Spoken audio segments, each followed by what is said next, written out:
Okay, in this video we're going to look at the mathematics behind a few different kinds of purchase options. Cash purchases, credit cards and store cards, hire purchases, and flat rate and real rates of interest. Let's have a look at each of those.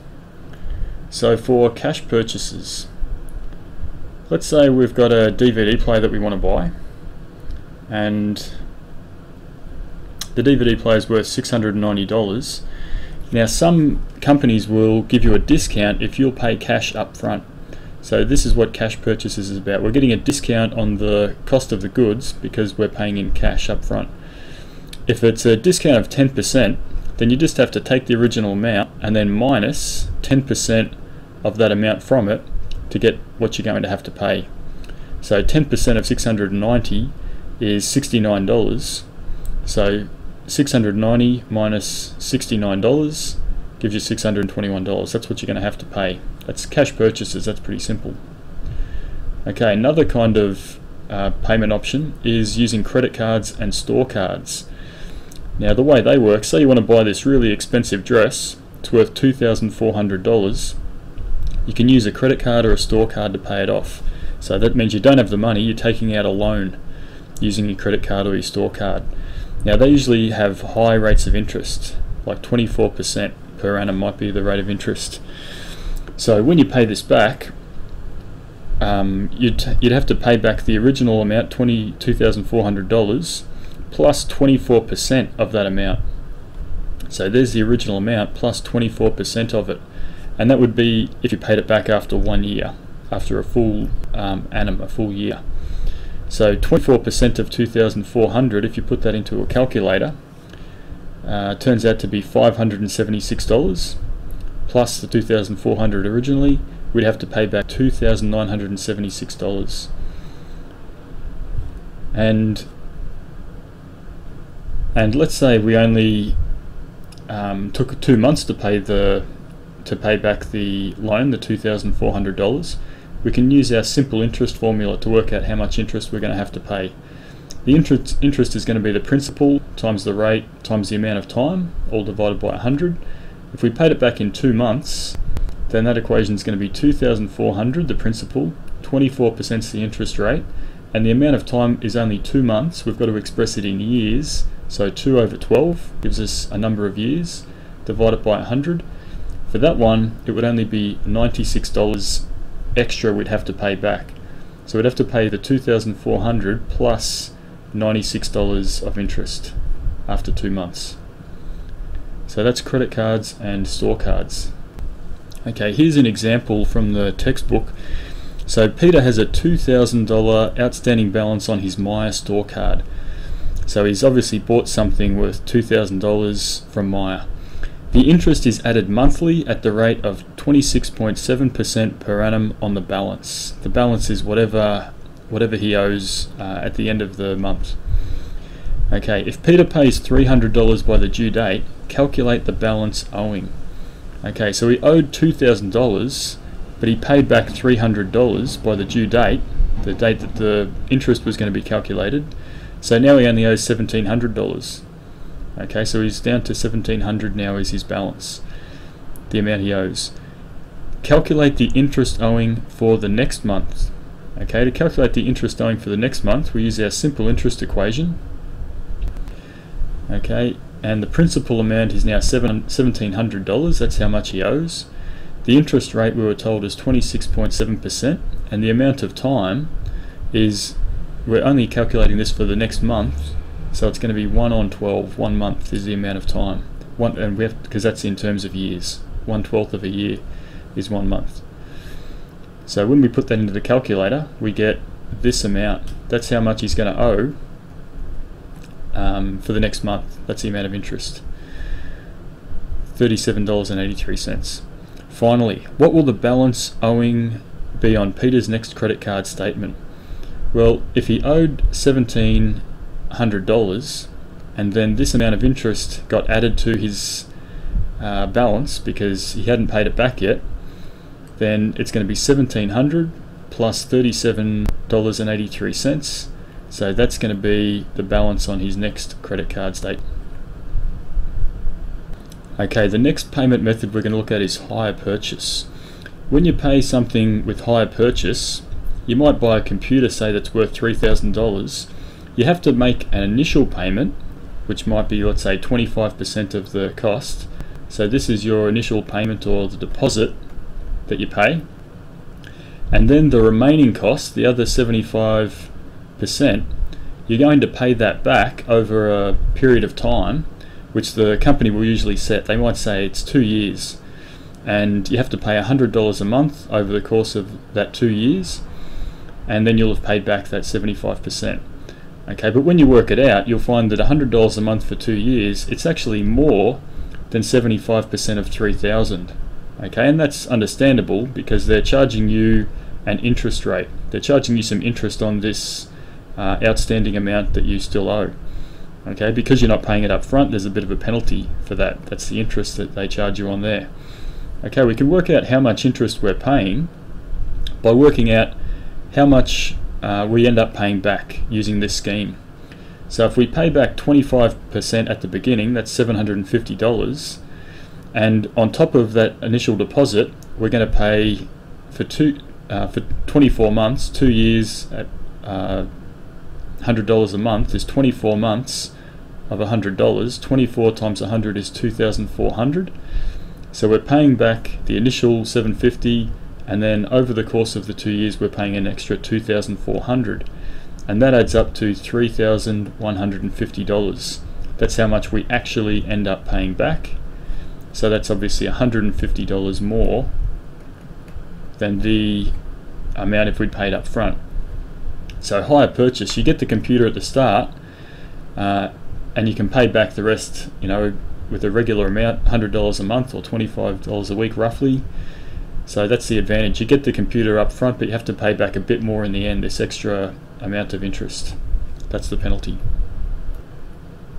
Okay, here's a worked example from the textbook. So if we've got a computer with a cash price of $4,800, and it's bought under a hire purchase scheme for 25% deposit and then 30 $148 monthly installments, let's calculate what's going on there. The total amount paid under the scheme, well, that's obviously going to be the deposit. 25% of 4,800, that's the deposit, and then the extra payments, there's 30 of them, we're told, 30 payments of $148 each. So the deposit, 25% of 4,800 is 1,200, and then 30 times $148 is 4,440. Add those together, what you paid at the start and what you pay over the next 30 months, and you get 5,640. So that's A. That's the total amount paid under the scheme, is 5,640. In the next section, it says work out the total amount of interest paid. Well, that's easy. If we're paying 5,640 in total, that's how much we're going to pay in total, and the actual cost of the computer was 4,800. If we paid up front, that's what it would have cost, minus what we actually paid from what the computer cost, and the difference is 840. So that's the extra amount that we've paid, the interest that we're paying under this scheme. $840 is the amount of interest paid. Okay, finally, what's the flat rate of interest that we're being charged per year? Okay, so this is we're saying what's the simple interest that we're paying, so it's I equals PRT over 100. That's the simple interest formula. The amount of interest is 840, so we put that into the formula. The principal amount that we have to pay back, that's 3,600. Okay, it's not 4,800. That's not what we're paying back, because right at the beginning we pay 1,200 of that off. So right from the beginning we've paid 1,200 of 4,800 off. There's only 3,600 left now to pay off over the next 2 years. That's the principal. Okay, we don't know the interest rate, that's what we're trying to work out. And how long does it take us to pay this back? It takes 30 months, and 30 months, if 24 months is 2 years, and there's an extra 6 months in there, that's half a year. So it's 30 months is 2.5 years. Just 30 divided by 12, 2.5. So that's the amount of time, and it's all divided by 100. Okay, when we put all that into the calculator using the action advanced solve function, and then enter in the equation, then we get x equals 9.33. So that's the interest rate, 9.33%, if we're calculating it on simple interest. Now, as we'll see, that 9.33% is not actually the real interest rate or the effective interest rate, and we'll see why in a moment. Okay, in a situation like that, the real or effective interest rate, it should take into account the fact that each month we're paying off a bit of the loan. So the principal's not staying the same. The principal amount that we owe, it's changing, it's decreasing. Okay, so to take that into account, we need to calculate the real or effective interest rate. There's two ways to do it. Here's the first one. The real or effective interest rate equals 2,400 times the amount of interest that we're paying off, divided by the principal that we owe times the number of monthly installments plus 1. Okay, that's the real or effective interest rate. When you don't know what the flat rate is, you know the interest, you know the principal, you know the number of monthly installments, you can calculate it using that formula. If you know the flat rate, it's a little bit easier. The real or effective interest rate is just 2 times n divided by n plus 1, where n is the total number of installments, and that's all multiplied by the flat rate. The flat rate of the that we calculated using simple interest. Okay, let's look at an example to it'll make a bit more sense. Okay, so from our example before, we had a computer that cost $4,800. We had 30 monthly installments of $148 each, and we had a deposit of 25%, $1,200. Flat rate was 9.33%. The interest paid was $840. So those were the values that we had in our example we looked at before with the computer. To calculate the real or effective interest rate, we can use both of these equations. There's the first equation, and there's the other equation. And when we put those values into the calculator, in both cases we get 18.06% is the real or effective interest rate, which is almost double the flat rate of interest. But this one is telling you what the amount of interest that you're really paying. You're really paying almost double what that tells you. Okay, because this takes into account the fact that you're making these monthly repayments to reduce the principal sum that you owe. Okay, and you can take from that the real or effective rate of interest, it's going to be approximately double the flat rate of interest. It's almost double that. So if you know the flat rate, you can double it to get an approximation of the effective interest rate. Okay, here's another worked example from the textbook. We've got a hire purchase plan to buy a new car. The car's priced at $46,890, and if you pay a $19,500 deposit along with 260 weekly payments of $159, then you can get the car. Okay, let's find the effective rate of interest. Okay, for the effective rate of interest, because we don't know the flat rate of interest, we're going to use this equation, which doesn't require us to know the flat rate of interest. We've got to know how much interest we're paying. Okay, to work out how much interest we're paying, we take the deposit that we pay initially, and we add the total value of the installments. Here's the total value of the installments, 260 weeks times $159 each week. That adds up to $60,840. So that's how much you're going to end up paying under this plan. When the car's, you could say it's actually worth up front $46,890. So the difference between those two amounts, that's that extra amount, that's going to be the interest that you're paying. And if you do 60,840 minus 46,890, you get this value here, 13,950. That's the amount of interest we're paying. Multiply that by 2,400 from the equation, and divide it all by the principal. The principal amount is what you owe at the beginning of the payment plan. Okay, and how much do we owe at the beginning of the payment plan? We owe the cost of the car minus the deposit, because we've already paid the deposit. We don't owe that anymore. Once you take away the deposit from that, you get 27,390. Okay, finally we need to multiply it by M, which is the number of monthly installments. To find M, the number of monthly installments, we have to take the 260 weeks, that's the amount of time, turn it into an amount of years by dividing it by 52. 260 weeks divided by 52 weeks in a year, 5 years is the amount of time. To turn that into months, multiply it by 12 and you get 60 months. So M equals 60. Okay, when you put all that into a calculator like so, here's the equation in the calculator and press enter, we get 20.04%.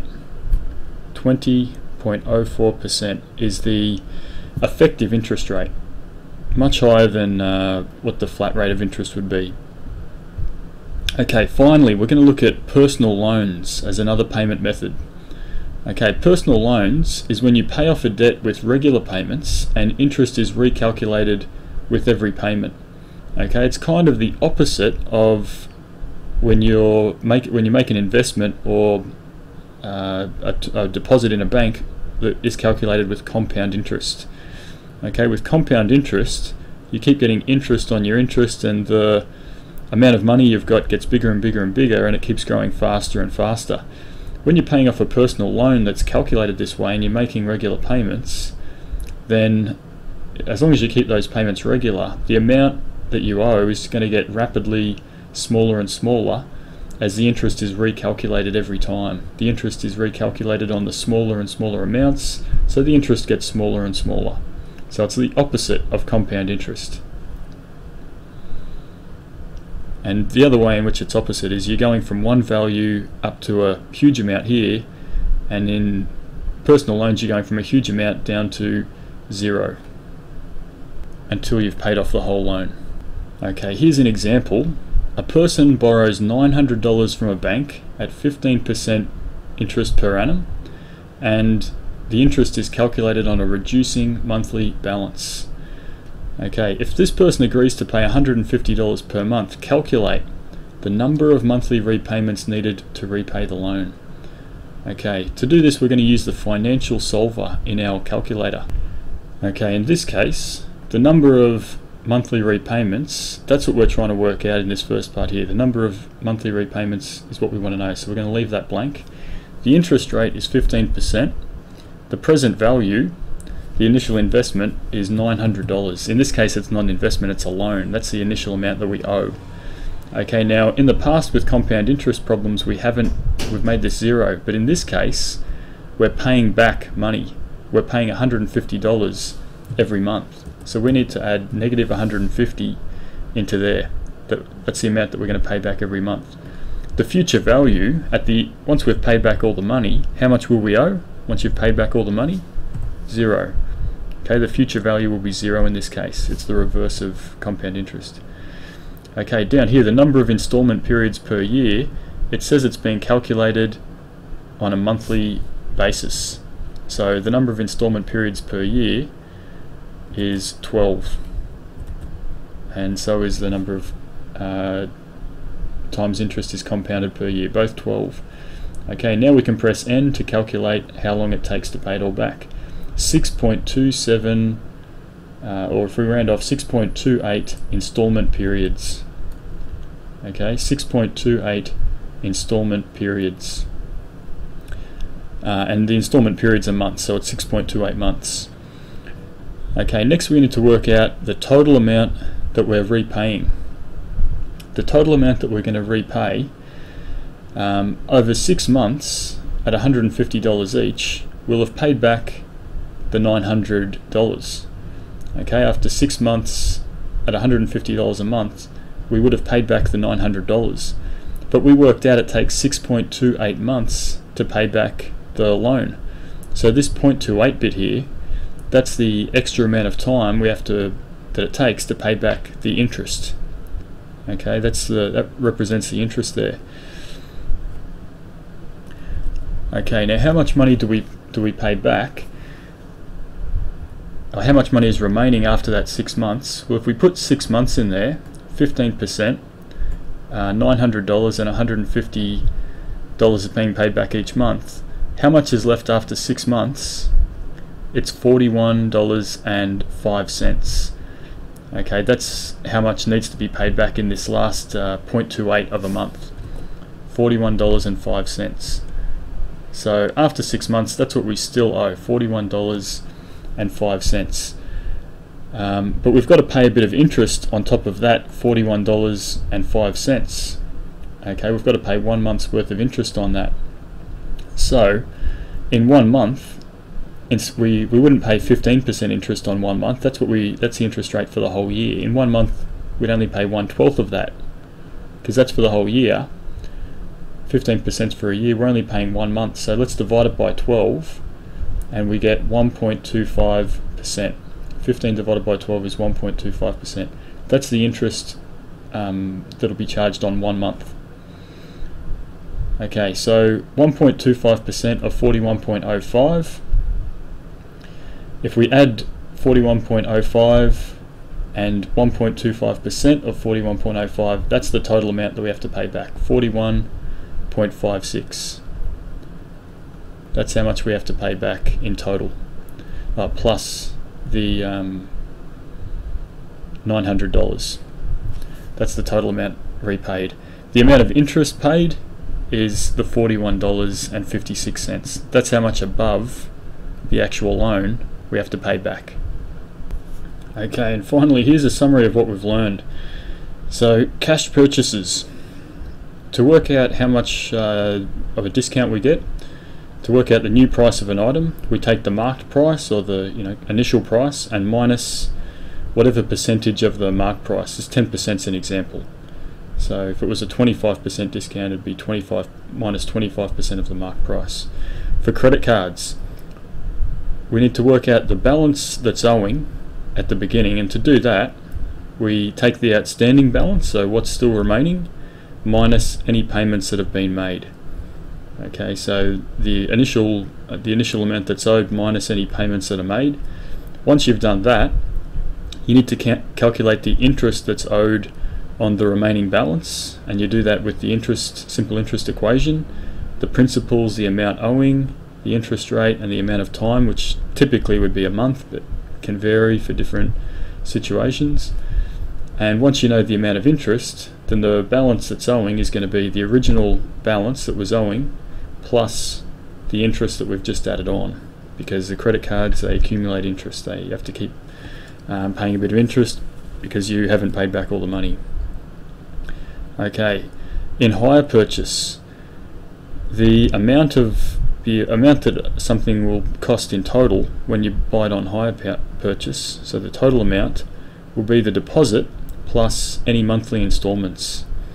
Okay, so there might be 20 monthly installments of $100, so add those to the deposit, and that's the total amount that you're going to end up paying.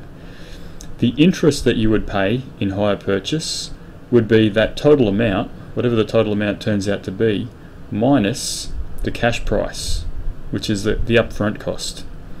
So that allows you to work out how much interest are you paying in your hire purchase. And then once you know how much interest you're paying, you can work out things like the interest rate. That would be the flat interest rate on the purchase, and also the principal or the time if you wanted to. Although usually those are set, so it's usually the interest rate that would be the thing you're working out. Finally, if we're making a hire purchase, then we can work out the real or effective interest rate of that hire purchase using one of these two equations. Here's the first one, and here's the second one. Okay, effectively, the real or effective interest rate is going to be double the flat rate. Not always, but typically. And if we've got the flat rate, then we can use this equation to work out the real or effective interest. If we don't have it, we can use this to work it out. And finally, we looked at personal loans. And to work out personal loans, to work out, for example, the total number of repayments that need to be made, you can use the finance calculator on the finance solver on your calculator, in which you need to input these amounts, or a number of these amounts, to work out any remaining ones. So the total number of repayments, often it's going to be monthly repayments, although it could be weekly or yearly. You put in the total number of repayments that are being made, the interest rate, the amount that needs to be paid back, so the amount of the loan, you could call that just the loan, The payment are the regular payments that you're going to make. You've got to make sure you put a negative in front of those.